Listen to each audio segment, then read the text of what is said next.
আরে ভাই রে, আপনার এত কি দরকার কর? আপনি মাওলানা মানুষ, মাওলানাগিরি করবেন, ওয়াজ করবেন, মাহফিল করবেন, যা ইচ্ছা তাই করেন। কে খাইছে আর কে খায় নাই কত দরকার আছে? একদল খেয়ে গেছে আর একদল রেডি, এই কথা বলার দরকার নাকি? কি ব্যাপার ভাই, এত উত্তেজিত কেন? কি হয়েছে?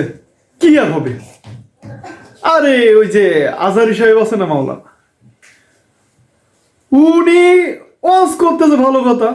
সেখানে বলে কি একদল খেয়ে গেছে আর একদল খাওয়ার জন্য রেডি আছে, তো ওনার এই কথা বলার দরকার নাকি? ও,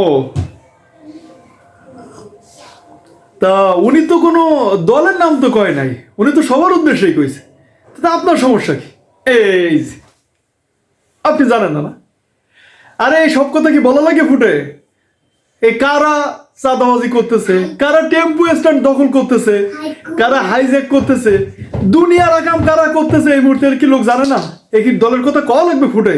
কেন, লোকজন কি সব বোকা নাকি, তারা বোঝে না? এই কথা ওনার বলার দরকার আছে। ও তাই?